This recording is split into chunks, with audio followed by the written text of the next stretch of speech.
Thanks, James. Thanks, everybody, for joining us today. This is arguably the most fun thing that I get to do as part of the day job is look at all the startups. As you can hear, I am in New York. When you hear the sirens, that's how you know for our other panelists. I've spent the last 3 years with NetSuite, but I go back a long way. I was based in Amsterdam the last couple of years, and at the moment I'm in New York. So I've gotten to see the venture ecosystem kind of grow. There's more startups than ever, which is fantastic. I feel like everybody should go out and start a company at some point in their life. NetSuite, we run the gamut of very early stage all the way to very large companies with about 27,000 customers. And so we're not here to pitch you on NetSuite. You're here to pitch us on why your company is awesome and why you should be funded both by our panelists and elsewhere. And for that matter, also why people should give you money in terms of revenue. So my advice to you is to first of all, speak slowly, but not too slow. Make sure you answer the questions that are asked of you. And remember, in the real world, well, as soon as we get back to it a little bit more, everything will go wrong when you go do your pitch. So the preparation is pretty important. This is a great forum because everybody is already supportive of you. So please do take advantage of it and ask all the questions you have, and let's go get you funded and get you going. Perfect. Well, thank you very much for that, Dave. And obviously, just before I hand over to the first pitch of this evening, we're keen to hear everyone's thoughts here and get you involved a little bit. So what we'll do is, as the pitches are going, feel free to ask any questions to the pitchers in the chat. I'll write in there in a second if you're not aware of where that is. And hopefully we'll get a couple of questions from the audience for each pitcher. And then, of course, at the end, what we're going to do is we reserved a little bit of time where we can actually put the investor panel on the spot a little bit. So everyone feel free to ask any questions there. Feel free to be selfish and ask about your own business and ask for advice there. Or if you're curious as to their thought process when quizzing some of the pitches, then feel free to ask that as well. But I'll give you a heads up when that's coming up towards the end of the session. So let's get into it. So first up today, we have Stefan, who's the founder of Flow Bio, who increased physical performance through sweat sensors, which I'm looking forward to hearing a bit more about. So what we'll do is we'll go straight to the video, and then we'll come back for questions.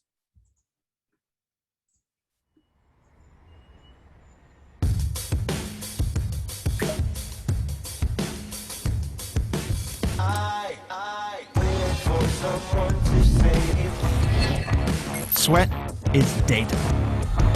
Sweat is a rich source of analytes. Think of sodium, glucose, cortisol, lactate.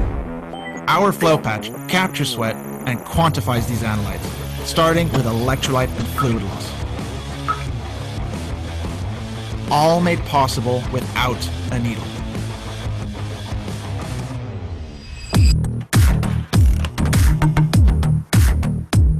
There's a clear trend in the consumer space. People want more control and understanding of their health. Current wearables are only capable of analyzing a fraction of the data flowing through the human body, lacking the technology to analyze sweat. Hydration is such a key parameter for pushing performance because your body is made up of 70% fluid. With a 2% decrease, your performance can decrease by 20%. And that's unacceptable as a professional, as an elite athlete. If we could rectify that in real time by learning how our body is functioning and working as an individual, it's just game-changing. Our mission at Flow Bio is to push the boundaries of human performance. We do this by democratizing access and understanding of human performance data to the general consumer. This is made possible through the Flow Patch and Flow app, which analyzes sweat in real time, building personalized baselines with recommendations which are always adapting and improving throughout your journey of pushing personal boundaries. We assembled a team with over 20 years of experience in researching the human body, biosensors, and wearable devices. We have now built the hardware prototype and the companion app. We are currently doing the on-body testing, accessing data that have never been available before. Our beachhead is laser focused on athletes. Collaborating with some of the world's best Olympians and Tour de France teams, we are ensuring we meet the product demands of our market. By partnering with industry-leading sports supplement companies like Science and Sport, we have built a distribution to over 3 million athletes, and athletes are just the beginning. Current generation wearables are only scratching the surface of what could be possible. We are FlowBio, and we are raising a £3 million round to bring the Flow Patch to market. If you want to be one of the pioneers involved in building the future of human performance, let's talk. Very, very slick video there, Stefan, and cool product as well. Stefan, can we ask you to just pop your camera on as well, just so we can spotlight you for that? Perfect. Right, so let's get into the questions. Dave, I'll go to you first. I'm just happy he's still wearing the hat from the video, Stefan. You know, as a full disclosure, I'll have you know, I actually did research on this several years ago where we did a microwave ring resonator that was able to look at red blood cells to determine how much water was in the blood cells. So I actually terrifyingly know something about this. How big is the addressable market for athletes versus, let's say, something like hospital patients who are often dehydrated, but they're not sweating?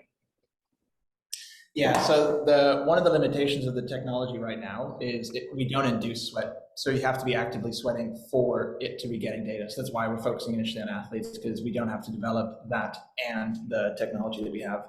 So it's kind of picking your battles. So that's why initially prosumer athletes are the first to go to market. Also just because they're incredibly educated around the benefits of hydration as it fits to performance, because the industry for the last decade has been telling them they need more salt and they need to be conscious of their fluid intake.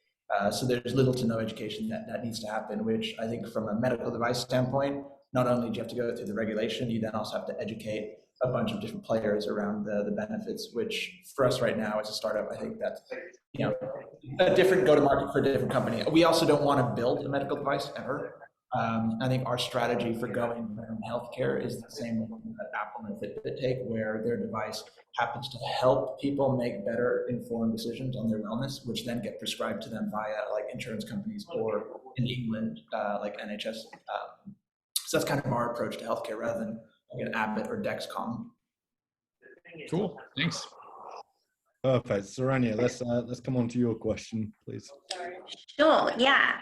Again, really cool video. I really liked it. I guess as you kind of envisage your business growing and potentially kind of scaling to more than just athletes, but consumers generally, how do you, I guess in the video it said hardware's sort of going out of date, it doesn't track everything, but obviously it's like proliferated the market and everyone's got a Garmin now. How do you see the device interacting with the hardware? Will it replace it? Will it always integrate and you need to kind of partner up with the people that produce the hardware? How do you envisage that dynamic working going forward as you scale? Yeah, so one thing to be clear, so we're developing our own hardware. So this isn't hardware from someone else. We're a full stack company in that sense, and we're complementing existing devices. So what we're saying is that like Garmin devices, Apple devices, so on and so forth, there's a limitation to what they can do, just like there's a natural limitation to everything. We're complementing the data sources that they are not able to address, which are the analytes present in bodily fluids, because they don't capture bodily fluids. I mean, we understand, because the company that is going to be powering the next future generation of wearables just did a SPAC. So Rockley Photonics, we know that there are ways to get glucose, say, from light. The issue is getting your vitamin levels, so B12, iron, calcium, potassium, magnesium. None of this is possible through that technology. So that's how we see ourselves fitting into the ecosystem. So really complementing Apple and future devices rather than competing with. Okay, thank you. That's very helpful. Perfect. And then Chris, on to yourself, please. Hi, Stefan. I'm just interested a bit more about the kind of customer segmentation and kind of pricing and customers today, because it's slightly unclear as to where you are in terms of whether you're pre-launch or whether you've just kind of done in terms of where you are with your customers. Yeah. So we're very much pre-launch. So the testing that we've done internally the testing that we've done so far is with the prototype device.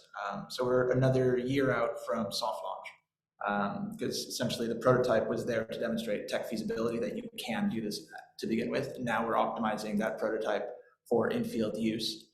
So yeah, we're pre-launch. We've basically developed these partnerships with like Science and Sport, High Five, OT, Scratch Labs, etc., to ensure that when we go to market, we can basically blitz the market as quickly as possible. Because I think one of the key things we want to do is essentially saturate the prosumer space within the next 3 years. So essentially what Garmin has, right? Like if you go to an Ironman or a marathon, 84% of devices are Garmin. We want to do the same thing with 84% of athletes are wearing a flow patch, because all of them at the end of the day have value from this kind of data. But really the big picture, this is not something that we're typically saying in the pitch, but really the big picture Flow Bio, and we're demonstrating that to begin with athletes, is at any point in time, us as human beings, if you think of us as a machine, we are a non-optimal machine because we don't have the internal sensory mechanisms to know that we're low on certain things. Like none of us right now have a thirst response, as it were, for our magnesium levels or our vitamin B12 levels. So the idea is that if you can quantify these inputs at any given time and help people understand where they themselves need to personalize their intake, they then, through that approach, can become a closer to optimal performing human being. And that's really what Flow Bio is. So anyone who is looking to and knows that they can, perform better, performing to us isn't running faster, jumping higher. It's feeling better as a human being, being more productive, being more present, having better cognitive health, prolonging your lifetime by essentially addressing things up front rather than being medicated once you've been diagnosed with the condition. So that's really what Flow Bio is. We're giving people the data to quantify these things, which before have only really been quantified once a year at your doctor's checkup, if you do that at all. So really, like think of the car or the human body as a car. 20 years ago, the only time you would know that something's wrong with your car was in the yearly MOT. Now your car is censored up the wazoo. It will tell you exactly what's wrong. So even though 20 years ago cars were running fine, you would be running suboptimally. So you would be less fuel efficient, less safe. The car would still operate, but it's just not optimal. Now you can run closer to optimal because your car is telling you, due to sensors, this is something that needs to be addressed now. We have the same thesis for the human body, but that can be achieved through developing these sensors for the body. Perfect. And Stefan, we've had a number of questions come in from the audience. The first one from Abdullah, who great to have you on, but is effectively a GP and runs a high growth business alongside it. So I suppose knows this world very well. So his question is that you mentioned a number of the measurables, but what are the additional measurables you think you can add on to this product, which do you see as sort of low hanging fruit? Yes. So this is the really interesting thing with sweat. So you have sweat itself, so the actual bodily fluid of sweat, and then you have the sweat gland. So sweat itself is rich in analytes like glucose, lactate, cortisol, iron, potassium, magnesium, calcium, sodium. So all of these things, that's immediately addressable through just the bodily fluid that we're right now capturing. The more interesting thing, and this is kind of more on the future roadmap, is thinking of the sweat gland as a transport mechanism. It's basic. Think of the sweat gland as the needle, right? Right now we use a needle to get to the blood. The sweat gland is a built-in needle if you know how to use it properly. So through a process called reverse iontophoresis, which being a GP, you would know what iontophoresis is, essentially where you can inject something through the skin surface into the bloodstream. Reverse iontophoresis is the opposite, where you eject by the bloodstream out of the sweat gland. That's really where you open up the opportunity, because then technically anything which we're right now analyzing through blood, we could analyze in the flow patch.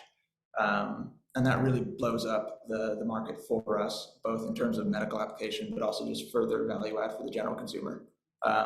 So that, I don't know if that kind of answers it in its entirety, but that's how we're thinking about sweat being a really rich source of data.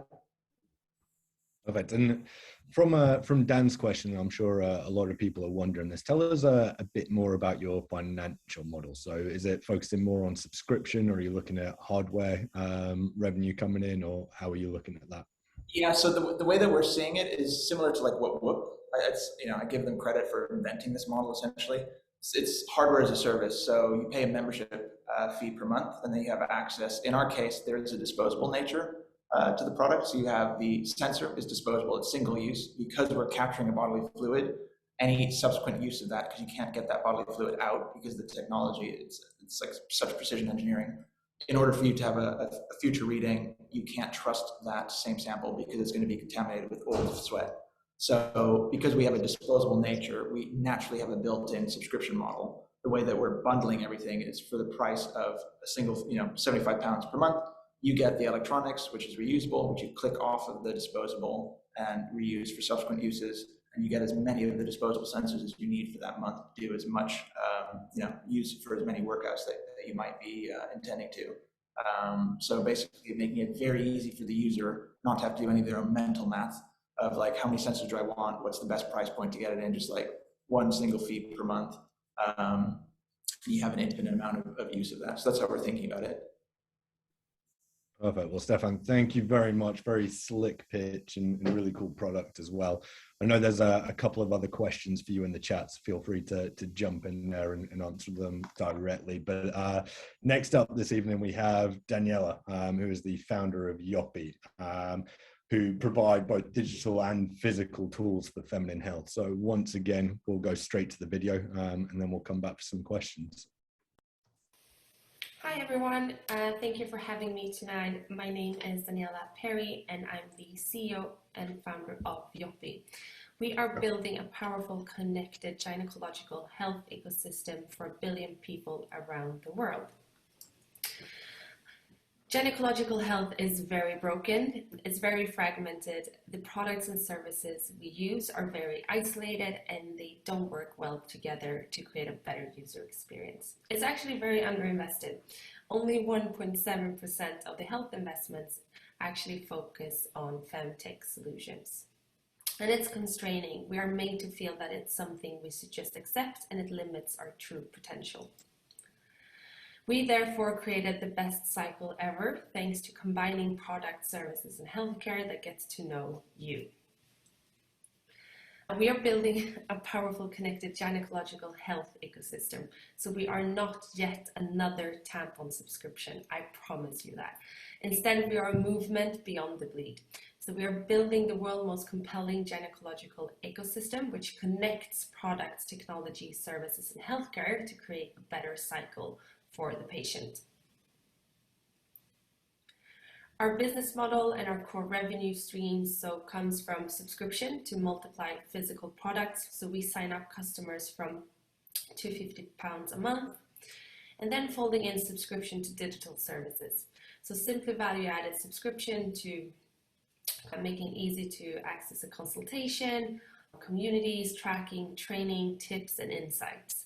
And then folding in the game-changing healthcare and diagnostics. So disrupting the whole gynecological market and making life-changing health services available to our customers. This year we had some amazing growth and traction, and we have product market fit and ready to scale. We increased our average revenue per user with 300%. We are a subscription business, and we hit an annualized income of £1 million in Q2. This has obviously not been able to do without an amazing team. We have recruited strategically into the things we want to compete on first. So we have an amazing physical product, operations, data team, head of growth marketing, and then our amazing CCO, which is a dear friend of mine who joined my journey last year. And we also backed by world-leading venture capital funds, Vostok New Ventures and Colli Capital. We believe this is a multi-trillion-dollar global market that no one is owning because we're combining menstrual reproductive health and wellness and creating the gyno space, and we want to own it. How do we see the market and where we are? So first of all, Yoppie is all about the relationship. We want customers to have a relationship based on experience with us, not just a transaction. We view health holistically. So we want to gain customers' trust to allow us to support them across their whole gynecological journey. And our brand is set for global market expansion of the world. Thank you so much, and I'm looking forward to speaking to you. Perfect. And yeah, thank you for putting together that presentation for us. And once again, if anyone in the audience has any questions, feel free to put them in the chat. But Dave, let's come to you for the first question, please. There's some great wordplay. The best cycle ever is a fantastic. Whoever came up with that one deserves a raise. So certainly a market need, totally great. I think the emerging countries and places like that. What do you think about a necessity of retail And if you have to go to retail, how do you approach it versus, say, Johnson & Johnson or whoever the other sort of major vendors are of such products? I think retail for us is not on the horizon for the first 2 years. We see this really as a digital game. We want to win in that space and really focus our energy in kind of nailing that. Retail for us would be seen as an activation channel. So kind of reinventing the shelves. I would not go for retail to kind of put our products next to the toilet paper, because I think that's the problem. And I don't think women deserve that product next to toilet paper anymore. So I would work with retailers who kind of want to reinvent the category in line with us. Excellent. And you guys have money already in hand, and how much are you raising more money now? Yeah, so we're currently out raising our Series A. We're raising £4 million, and 25% is already committed. So we're looking for a lead. Excellent. Very cool. Thank you so much. And sorry for the horrendous pitch. I'm working on a video. Oh, okay. Need a video like that. Perfect. Saranhyah, let's come on to your question, please. Yeah, really enjoyed the present. I thought it was a good video, great video. I guess that feedback loop between kind of the product, the digital and the diagnostic is the USP from your pitch, is what I gathered. Which area do you think's the hook? Because I think you're completely right. You've got quite fragmented solutions at the moment, but I guess which area hooks people on to kind of move away from existing services? You know, they might have an app that they use that kind of brings people in. What do you see that being? Because I guess you need to convince people to go on to this holistic solution for themselves. 100%. I think it's about the convenience. So once you are in the app and once you are kind of tracking, first of all, we will never charge for that data. So we kind of rule out Flow and Clue immediately. We don't think charging for anyone's own health data and get the insights from it should be charged for. That's why it was so important for me to kind of nail the monetization first and kind of make the physical product kind of a transparent, honest proposition to our first user base that, you know, physical products will always be a core thing at Yoppie, and making it forefront, like the first thing we do. And therefore the app and tracking will come secondary. Cool, thank you. Great, and Chris, your question, please. Perfect. So I just wanted to understand a little bit more about actually what you're getting, because you said that the minimum kind of monthly spend is £2.57 or something like that. What is the actual product or suite of products that you're starting off with, and then what does the kind of digital layer that sits on top of that look like? So, yeah. And just as a kind of follow-up question, how does that then develop over time into more of a diagnostic? So it all started me starting on e-commerce for tampons, organic tampons, pads and liners back in 2016, when I realized that all the products I've been used or introduced was filled with harsh chemicals and plastics. So that kind of was my first MVP, but realized that the consumer and the digital health is not there. We kind of have passed away from just being an e-commerce and wanting that. So we now are hyper-focused on menstrual wellness. We're not just about periods. We this year launched the world's first PMS supplement, so 3 ranges of PMS supplements targeting the different kind of symptoms that actually 3 out of 4 women experience throughout the month. And then a week ago, we launched hormonal skincare. So we're folding in categories that are aligned with menstrual wellness. And our average revenue per user actually sits closer to £12.50. So currently upset. And the beauty with Yoppie is that we have menstrual products, the bleed category, which is chemical-free organic as an acquisition, so very competitively priced. We see that as an acquisition category, and then it's our job to kind of upsell and cross-sell to other categories. And it is. And how successful have you been on that kind of upsell and cross-sell so far? Very good. So currently 36% of our total customer base sits on 2 categories. 16 sits on 3. So kind of the more we folding products, the better we'll get at it. And the app will obviously make that even more convenient and easy. And we kind of flipped it on its head a bit. So we start by asking questions when we onboard a user. So we get very good data points. So we know exactly how much he bleeds, what type of products he uses. So we kind of starting the data collection already at the checkout. Great. So everyone will see the poll just popping up on their screen now. It's always interesting to get your views on what you think. But we have just another 30 seconds or so on this segment. So Saranhyah or Dave, I'm not sure if you have any other follow-up questions you'd like to ask. You know, it's interesting. It's a fantastic category, despite being sort of a weird one. Let's be honest, everybody feels weird about these things. But curious if you feel like you need to be femtech, because you did mention it. The website, by the way, I just went through and I selected my things I don't need just for it was me. I was the one. Is the femtech thing a good or a bad for you in terms of positioning? I think it might, I don't know, good question. I think currently femtech might be a good thing because everyone is looking at femtech. And I think looking at investment data and the current deal flows, a lot of things are happening at seed stage. I think it's going to be harder to kind of really get the bigger checks at Series A because you have to validate your working assumptions. So good. If I answer your question, femtech, I don't know. It's good. I think you're doing a service to the world, which is always hard to do and still sort of somehow make money. So keep going. Thank you. Amazing. Daniella, thank you so much for that. Yeah, really, really interesting pitch. So thank you very much. So next up this evening, we have Gökhan from WeWALK, who provide cutting edge technology to help the visually impaired. So once again, let's go straight to the video. Feel free to ask any of your questions in the chat and we'll come to you after the pictures. But yeah, let's get straight to the video and then we'll come back to the investor panel.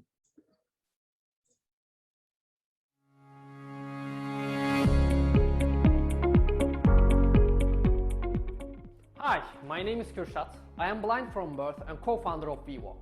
We all witness how fast technology advances every single day. Yet, as a blind person, I still have to rely on my traditional white cane, which is just a stick to get around. The environmental accessibility problems establish barriers for them and cause hesitations about participation in social life.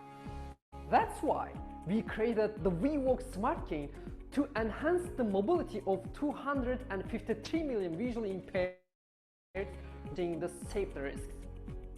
The Smart Cane alerts visually impaired people through haptic feedback about upper body obstacles such as trees and poles, provides turn-by-turn navigation, informs about restaurants, cafes, stores while I am passing by. The most importantly, it gains new features by integrating with cutting-edge smart city solutions. The Smart Cane is a patented technology developed by a fantastic team of 23 and manufactured by Vestel, one of the leading consumer electronics companies of Europe. We strengthen our position with our strong research and development pipeline and partners. WeWALK's AI studies was funded by Microsoft and we received Innovate UK Smart Grant in collaboration with Imperial College. WeWALK was incorporated at the beginning of 2020 in London and has subsidiaries in Turkey and the US. So far, we completed FCC, CE, FDA registrations and built partnerships with the most prominent blind organizations in the US and the UK like RNIB. With all these efforts, we reached 3,000 users in a short amount of time. Recently, WeWALK has been approved by a German insurance company for reimbursement. WeWALK has been selected as the best invention by Time Magazine and Startup of the Year by Amazon. This is just the beginning for us. We are building an ecosystem around the Smart Cane with our software services. We are going to launch our smartphone app for partially sighted people in the first quarter of 2022. In the mid-run, we are going to move beyond visually impaired market by replicating our solutions for elderly as well. Every single person on the earth deserves to mobilize and participate social life fully and equally, and we will keep innovating until making the ultimate mobility a reality. Thank you. Perfect. I think everyone will agree with me that it's awesome to see some innovation come to a method that's been used for so long without change. So I think that's really good to see. So let's get straight to the questions. Dave, would you like to? Yeah, that's pretty amazing. First of all, great presentation. I answered all my questions almost ahead of time, but really pretty amazing across the board. I was just looking on the website here, and it's so this retails for about $600 US. Is that right? Yeah. I would tell you it's not that right. much. You know, so I was just kind of curious. My main question was around the insurance aspect of it. So I would say, you know, if you're looking at a, let's say that, especially for the elderly, I think that's like in a totally acceptable number. How much do you think the market grows for you or is made more difficult by trying to integrate with insurance? Well, it's not necessarily made more difficult. It's just another way in which we can actually reach our customers. So I'll give you an example. The visually impaired and elderly community work very differently than, you know, selling an iPhone to someone, for instance, because these are tools which they're going to rely on their everyday lives, right? So you're going to literally be using this cane to cross roads to get to employment. It's going to be your lifeline to the rest of the world. And so insurance, you know, allows us to do that. It's not a barrier. It's just another outlet and another selling strategy that we can do to generate revenue and actually change people's lives. So as an organization, our business plan is actually quite simple. So we sell via B2Bs by establishing partnerships with organizations like the RNIB, the Royal National Institute for Blind People, the Canadian National Institute for Blind People, people who we already have established partnerships with. They then test and validate the product and then sell to our local community. We've got our B2C channel, so people can purchase directly from us through a very easy online portal, totally accessible, of course, and through, you know, donation campaigns and fundraising as we're doing in the US. But through insurers, you know, that's an exciting new opportunity. An insurance company doesn't want to have to pay large, you know, personal injury bills for a visually impaired person that's fallen over or that needs constant care. They'd much rather equip the person, be it visually impaired or elderly, with a tool that'll actually get them from point A to point B. So when we come to them with something like WeWALK, it's a win-win situation for everyone. You know, we've helped the local community. We've helped the insurance company save on premiums in the future. And as a company, we've obviously generated revenue and reached more people. And that's why, you know, we're proud to say that we've recently signed with Rhein-Neckar Vision in Germany. They're an insurer that can cover up to 150,000 visually impaired people in Germany. So a first best practice for us as an organization to add to our roster of B2B and B2C sales. Very cool. Nice. It's a great product. Congratulations. Thank you. Perfect. And Saranhyah, let's come on to you next, please. Yeah, I had a question around kind of product roadmap and sort of what your plan is with the product going forward, because you mentioned sort of two pieces. You've got the smartphone app, like what does that do? Because it sounded like it does integrate with your phone in terms of GPS navigation, but interested to learn what that piece is. And then the second part to the question is expanding into elderly care. Have you got much adaptation to the product to do with that? And is that included in this investment round, or is that sort of a longer term vision that would be the next round of investment? That's a very good question. It's got loads of facets. So I'm going to try not to ramble on. The first one, of course, being what does our software do? So truth be told, we started out as a hardware company. We realized that, okay, software is enough. Let's make a hardware device, a smart cane that'll help visually impaired people. And that was a good idea to begin with. Slightly biased, of course, considering we made the product, but, you know, we realized that, yep, that's exactly what people wanted. And there were loads of improvements to be made. But what we also inadvertently discovered along this journey was so many people are loving the smart cane, of course, with its improvements. But a lot of people were also asking us to make the software, you know, available and free to use without a smart cane. So one that could be used standalone. And that was mainly requested by people with low vision. So, you know, such as myself, I'm actually close to blind. I do have some residual sight, and I might not need a cane all day, maybe potentially at night. And actually, the majority of the visually impaired population is similar in the sense that a subset is blind, but there's also a significant subset that has low vision. And so we realized, well, a navigation app actually has one of the most accessible interfaces out there. It's called low contrast mapping, which is a first for the industry. It's called multimodal navigation, which means WeWALK will tell you what bus to get on. It'll tell you when to get off. It'll name stops to you, and it'll handhold you through every step of a multimodal journey, be it walking, on a bus, even on a boat sometimes. And so we've now made that available for people to use on a subscription basis, a simple monthly or yearly subscription, and you can access all those wonderful features. And now, of course, if you want to take it to the next level, if you're a totally blind user, you've got a cane, you can then connect that smart cane to our application, get the benefit of the obstacle detection, so added safety, plus voice and gesture control whilst leaving your smartphone in your pocket and leaving one hand free, which is all very cool. And that fits into our roadmap for the rest of the, for the rest of our growth. So we realized that building a smart cane and a smartphone app, as fun as that might be, has to expand. It's got to adapt to the requirements of users next year, in 5 years' time, in 10 years' time. And so we've positioned our product as a continuously growing hub for visually impaired people. Yeah, that makes a lot of sense. Yeah. Thank you for that. Yeah. So we're working with Microsoft, for instance. We're using WeWALK's built-in sensors to mobility track how visually impaired people are moving, like a Fitbit for visually impaired people. I mean, as we saw with Flowbio, amazing product and amazing video, by the way. I mean, there are so many interesting ways to measure people's mobility and health.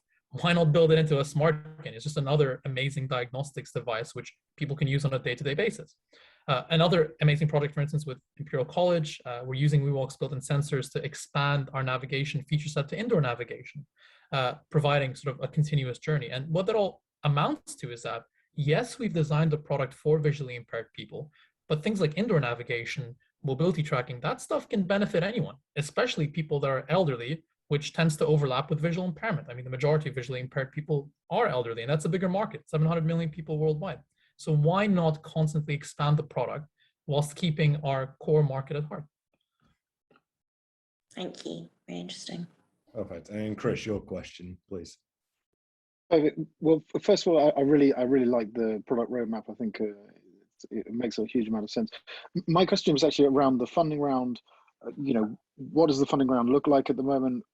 What are the use of funds? And then kind of slightly tangentially, what are you looking for from an investor? Because I think you're going to get a lot of interest for this round. I think it's obviously got that kind of double bottom line that lots of people look for at the moment. But what does your ideal investor look like? Not physically, but.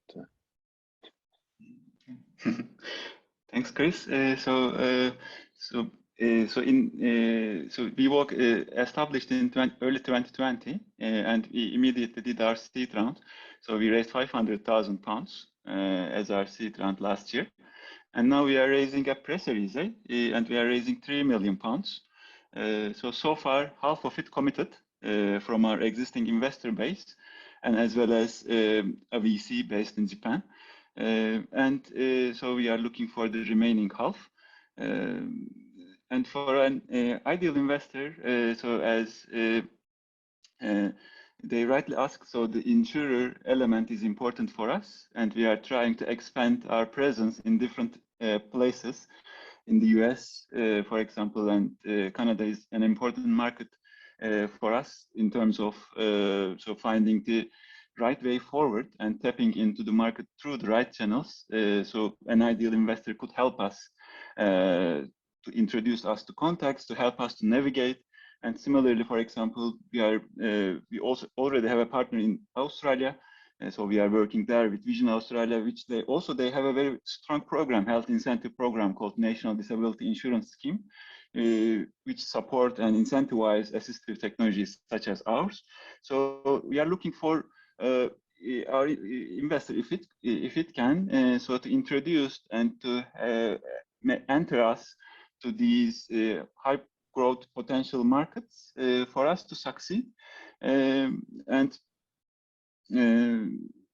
So that would be the ideal investor for us. So yeah, I can. Perfect, thank you. Great, and a couple of questions coming in from the audience as well. Abdullah are asking some more practical questions. So if the elderly is a big part of the market, obviously the weight of the cane is always a concern. So could you give us a bit of information around the weight of the product and a bit around how it fares various weather conditions? Good question. So in terms of the weight itself, we've actually made every effort to keep it as light as possible. Now, granted, and actually I think this is a good case study of how we're adapting to our market. When we launched WeWALK a while ago now, we first tried to make our own in-house cane. We designed both the shaft and the handle itself, and now the handle is completely separable to the shaft, so you can use whatever cane you want. But we said, hey, let's just do the whole thing ourselves, right? And that was notably heavier than a standard cane, a couple 100 grams more. And people didn't really like that aspect of the cane. And so we said, look, we're in it for the long run. We love our community. We want to prove to you guys that we're all about making improvements. And so we ended up partnering with Ambutech, which is like the Rolls-Royce of canes. Like they make the best canes and the most ubiquitous visually impaired canes out there. And now every WeWALK actually ends up shipping with an Ambutech graphite cane, which is substantially lighter than your standard white cane. So we've almost compensated for that additional weight of the handle with the reduced weight of the cane that we provide. And that cane obviously is completely switchable. You can switch it for one of your own canes. You can change the tip out as well. So WeWALK is meant to outlast several canes, which are disposable devices in the end. So we've made that conscious design decision. And in the end, it only ends up being a tiny bit heavier than a standard white cane, 100 grams or so. The biggest change that people will experience when going from a standard cane to WeWALK is a slightly bigger size, again, truth be told, because we've had to cram the technology in there somehow. But again, the way that we've designed the handle and the way that the cane is weighted means that it's only a small change that a lot of users end up getting used to in about a week or two. And again, it's just a change we've had to make given the fact that we've had to cram in so much tech into the cane itself. Now, in terms of its weatherproofness, it's pretty durable. I mean, I've got my own little demo cane, which we've thrown around, we've taken across the globe when we pitch and all that. And that's been going strong for well over 2 years now. Even the battery inside, after several charges and recharges, has outlasted my personal expectations, which I guess is a good thing. However, it is not completely waterproof, so you can't go ahead and dunk it in a swimming pool, which why would you?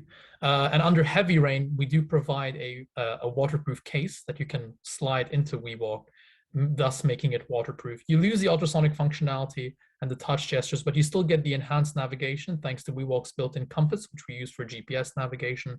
And of course, one of the key things we always say at WeWALK is, no matter what happens, say your WeWALK does run out of battery, which seldom happens, or say it suddenly fails, which again has never happened. But if it does, or if you have to cover it up in the rain, for instance, you will always be left with what you've had for the last 100 years. So you're never going to be stuck out there with a device that's not going to get you home. Just WeWALK will get you home a lot better and a lot quicker as well. Great. And finally, a question from Dan, just thinking about the model going forward with the new capabilities that you're adding to it and the functionality. Do you see a subscription model coming into this, or is it sticking purely to the hardware? Well, someone's been reading our business plan. We've actually just introduced a subscription model, funnily enough, literally about a month or two ago. And that's exactly why we did that. I mean, when we came out, yes, we were the cheapest on the market in terms of hardware. But we also realized, hey, we want to be more equitable with our customers. We want to provide a solution for people that might not want to invest in hardware and just want a really accessible navigation solution to get them from point A to point B. So we launched our subscription service, and we also launched with a heavy discount.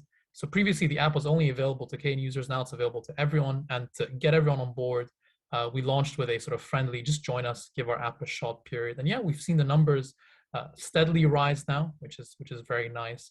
And we've got long prospects for the future. And again, given that we've built our own subscription model in-house after lots of market research and partner collaboration, we've managed to fine-tune the pricing per country to make sure it's as fair as possible. And we've also been able to work with our existing B2B partners to provide special incentive packages that only seek to actually strengthen our partnerships with them. So it's been a good journey for us and a good question.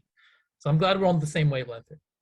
And also this is a perfect segue that from Chris's earlier point, I missed to answer the use of funds, Chris. So to add on John Mark's point, so we will spend the investment 60% will be spent on the growth in the international markets and 40% to develop the feature set, and as well as some special projects going on with the hardware as well, I can say. Perfect. Well, Gökhan, Jean-Marc, thank you very, very much for that. Really interesting product and great pitch as well. And I can't believe I'm saying this, these sessions fly by. We're on to our last pitch for the evening. So on to Adam now of Eve Solutions, who are really changing the world of electric vehicles. So again, ask any questions you may have in the chat, but let's go straight to the video pitch and then we'll come back for questions. How do we actually deliver real change within our urban environments? cities are busily inefficient and it's completely unsustainable. Progressive cities are actively prioritising the decarbonisation of the last mile. This isn't a theoretical problem, it's a huge practical problem that needs an answer and enforcement today. That's why Eve is developing the thinking and delivering the vehicles to create these future cities worldwide. And we're actually doing it right now at pace and at scale. The biggest issue is legacy mobility models have ruled our environments and dictated our paths. The electrification of vehicles does not solve the problem, it just moves it elsewhere. We believe it's time to reclaim the city and rebuild for the next generation. The global pandemic has been an accelerator for micromobility and inadvertently a positive step change from the choices of the past. Eve was created to build new, lighter, smarter, cleaner transport ecosystems. And we're here to disruptively transform transport culture. Continually working with global investors and partners to rapidly accelerate real change. Our core DNA has been formed to achieve more by using less of everything. Less materials, less time, less CO2, less energy, and crucially, less strain on our already stressed infrastructure. We call this light tech. Most importantly, we listen. Listen to the changes of the urban environment and its users. Listen to our customers and their customers. Listen to global trends and monitor the inevitable progression towards urbanized streets and car-free zones of the near future. We're creating new mobility models with a fresh design perspective and innovative manufacturing processes. Our design enables to globally distribute and utilize rapid local final assembly techniques, creating both a fully sustainable, climate-neutral vehicle and business. And ultimately, we are enabling other disruptive, creative businesses to develop and thrive. Fundamentally, we understand the future. We're helping to make it.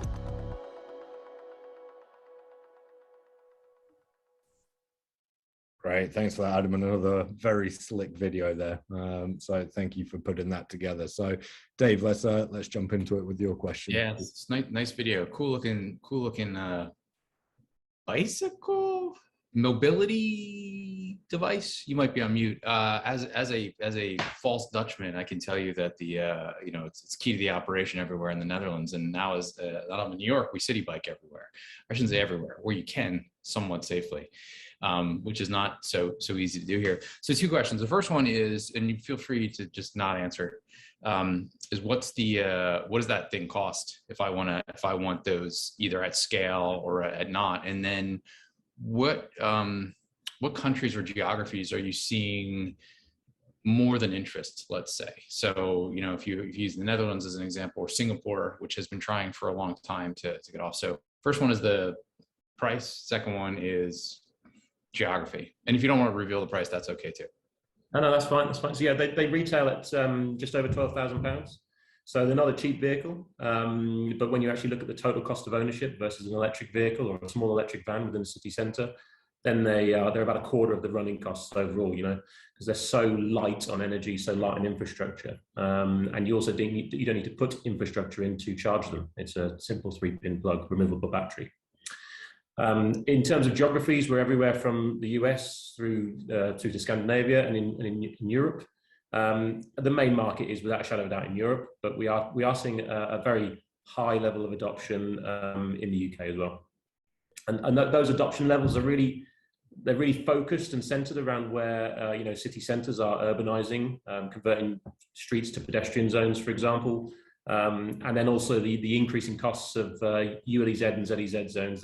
There is a time coming very soon where the electric van, not just a diesel van, the electric van will be phased out of that city centre, and we can operate through road lanes, through cycle lanes, and through pedestrian zones without anyone legally, and you can't get a parking ticket at the side of the road, that sort of thing. So. Thanks. Great. Then Saranhyah, let's come on to you for your question, please. Yeah, this probably segues nicely onto that question in terms of what traction have you had with your customers to date, and what's left to do? What's your plan now with kind of post-investment, how you'll use the money? I mean, we've managed to come a long way without a huge amount of investments. I'm very lucky to have another business that I can rely on to help us produce and create some of the bodywork, for example. But from a traction point of view, we've got a very wide range of customers, everyone from very large parcel carrier companies right the way through to grocery chain companies. Some of them I can't mention for obvious reasons, but we are trialing with companies all the way around Europe currently, and those trials are slowly coming to an end, and the orders then come usually after a trial. So 3 to 6 months trial period, and then the orders flow from there. I think we've got over 85 vehicles out there currently, and next year we'll be producing 100 units a month from our UK facility, of which we already have a large order bank.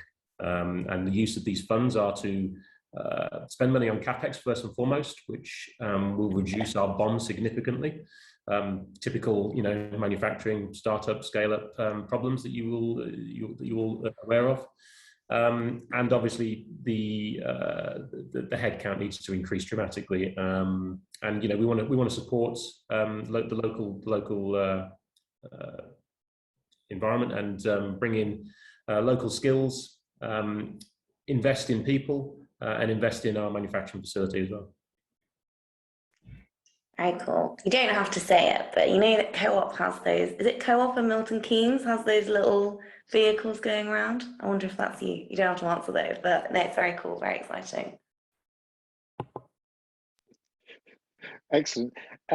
So Saranhyah actually stole my question, but no, I've got another one. So can you tell us just a bit more about kind of partnerships and how you see the business scaling kind of over the next X number of years, and kind of both geographically and product kind of scaling? So yeah, that's a good question. I think it comes back to the difficulties that we've had over the last 9 months with Brexit and COVID, for example. That's definitely led us more down the route of bringing a lot more stuff in house. From a manufacturing point of view, we now make about 85% of the vehicle in house, which is crazy. It's never where we wanted it to be. And now we're going to slowly roll that out into licensed manufacturing. So we'll have partners who we've already got in place. And ultimately, the idea was to always partner with an automotive OEM. We are already talking with several, one of which are at very, very deep talks at the moment, to help us scale 23, 24 onwards when the sort of the hockey stick moment and the markets really expands, as we sort of calculated that it will. So perfect. Thank you. Great, Adam, thank you very, very much for that. Again, very slick pitch, so we appreciate you putting that together. So look, that concludes our pitches for this evening. We do now just have a bit of time to put any questions that anyone has forward to the investor panel. I've got a few of my own, so I'll put those forward, while if anyone else wants to, they can put their questions in the chat. So I think just to kick us off, it'd be great to get a bit of feedback on this evening's pitches. So Dave, any thoughts on that? Yeah, good. First of all, good videos, everybody. Well done, even for the Yoppie who didn't feel as comfortable. Daniella, it was great. I think these were very interesting and sort of, an interesting cross section of what's going on in the world right now, in terms of investment priorities for certainly at the early stage. The thing I would say for all of you is to really, it's always like this great moment of, oh, I raised money and everything is awesome. When I got news for you, the raising money is literally the easiest part of the entrepreneurial death march that you will go through. I mean, awesome journey. So, the fundraising is merely the first step of the whole thing. And you really have to, kind of keep that in the back of your mind of what happens next. And I think our panelists were very generous in not asking those questions of like, well, what do you do with this money for real when you get it? But very interesting. I thought, categorically, these are very cool, a little bit out there companies with very real TAM, and that's always, I think, from a venture perspective, it's always like total addressable market, feasibility, or what you're looking for. And, you know, for me personally, I think, you know, certainly women-led businesses are a huge category that is untapped and, you know, underrepresented, and really, you know, it's like, it's a complete waste of a lot of talent that needs to come up. So I think that's great to see for that. And then, you know, anything that makes the world better or safer or whatever is good. So I'm an angel in Rivian and in Saildrone. And then through, as a venture partnership, I'm also in a couple other EV companies. So I see all the stuff. And so it's like, these are the places you want to be. And as an old guy versus all of you, I'm glad to see that you're aware of these problems and you're going to fix them. I blame my parents for screwing everything up. So that's it for me. Cool. And Saranhyah, what did you think? Yeah, Dave took so many points. Don't know where to go now. Really cool pictures. I thought they were all really, really interesting. Everyone kind of like knew their market really well, which I thought was great. Like really deep knowledge and really insightful. I think it's always really helpful to be super clear on like where you are today, what you're using this current investment round towards, which is sort of what Dave said, and then what the longer term vision is going forward, what a future round might look like. And investors always like to see kind of that long term horizon where your company is going to get to. But I thought you all did a really great job, great videos, and really impressive. Great. Chris, how about you? No, I thought it was terrible. No, I'm joking. I thought everyone did a really good job. A really interesting mix of pitches. I think everyone kind of did themselves proud. You know, I kind of bang on about this a little bit, but you know, for this kind of occasion, say what you're really looking for from the audience or from the investors. I think that they answered the questions generally very well, even some of the kind of more sensitive ones, because you know sometimes you want to keep some of these things you know, under wraps. But no, I think they're all very credible. I think we'll be seeing a lot more of these businesses. Yeah, I think from a venture perspective, you will. These are all fundable, so I think that's like a super nice to have in this kind of situation. Like it's very rarely the case where like every one of these, depending on your focus area, obviously has a fund, but they're all fundable, which I think is they should all then be NetSuite customers. Do you like that? But it really, it's interesting that that's the case, right? It's usually not that option. So kudos to you, James, for finding fundable companies, and whoever's not paying James, you absolutely should. Double plug. I like it. And Dave, just from you then, I guess going forward and with your investor hat on, what sort of, whether it be technologies or solutions, are you actively looking for or keep an eye out for when it comes to investing?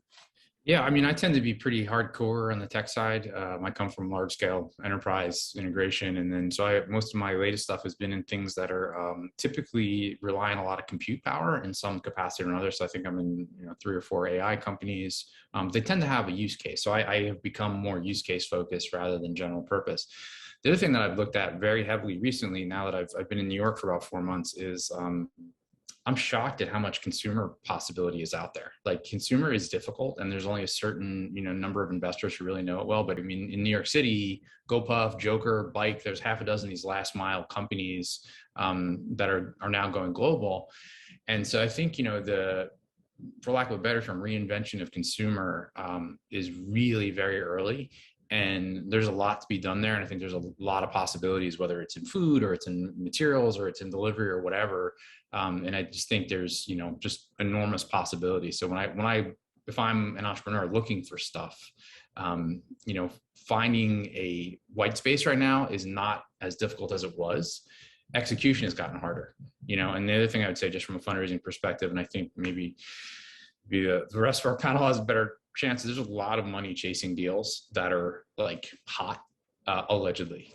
And so, getting yourself to be one of those hot deals is important for companies right now. So I don't know, maybe there's another opinion on that one. Yeah, great. Saranhyah and Chris, it'd be great to get your views on that, but also what you're looking for as well in terms of if there's set techs or set challenges that you're looking at the moment. So Saranhyah, I don't know if you want to go first on that one. Yeah, sure. To be honest, we're pretty broad. So I'm focused on B2B software, but we have kind of health tech, fintech, deep tech, and consumer. My team's quite sector agnostic, so I look at a lot of things. But for example, like the health tech team have themes that they follow. So femtech is actually one of them at the moment that they're following, and they kind of follow. They call it taboo topics like femtech or sexual health. That's like a real hot topic for them at the moment, and they go deep into a theme and back companies. But we also have, I sit in B2B software, and that's completely end market agnostic. So we're pretty broad in terms of where we cover. What was part 2 of the question? Sorry, James, my brain's already gone. It was more to see if you had anything to add on Dave's answer. And I guess, yeah, I agree. Like, there's a lot of money chasing what's seen as hot assets, and it's also getting your face in front of investors, which shouldn't be hard, but it is, and it shouldn't be the case. But doing events like this and like the communities there are, just join everything. Investors are always looking for companies. It's just the connection that's hard. So it shouldn't be the case that, you need to get in front of investors, but it's easier through forums like this to do that. So I definitely encourage that way. Practicing pitching like in forums like this is also great. I know it is a pitch, but it's also, you can learn. The more you pitch, the better you're going to get. So just try and get in front of as many people as possible. Absolutely. Chris, how about you? Yeah, well, I mean, just following on Saranhyah's point, I think, get to know the funds that you're pitching to, so you're actually, why you're pitching to them. I mean, so for example, Ascension is a generalist VC, but we've got the Ascension Life Fund, which I run, but we've also got something called the Fair by Design Fund, which is very specifically targeting the poverty premium in the UK. So, if you're pitching to the FBD fund, then you really want to make sure that you're kind of answering that question very well. And in terms of kind of themes that I'm looking at, so we're a new fund. We only launched earlier this year. We are health tech and life sciences. We specifically like things that are selling to pharma, which kind of narrows down our kind of remit quite a lot. We're early, kind of post-C, pre-Series A, and I think areas that we're looking at. I mean, we're looking at a lot of kind of digital biomarkers, diagnostics, blockchain applications, but I'd say I kind of applied blockchain and applied AI, going back to what Dave said, like they've actually got something behind them rather than just more theoretical applications.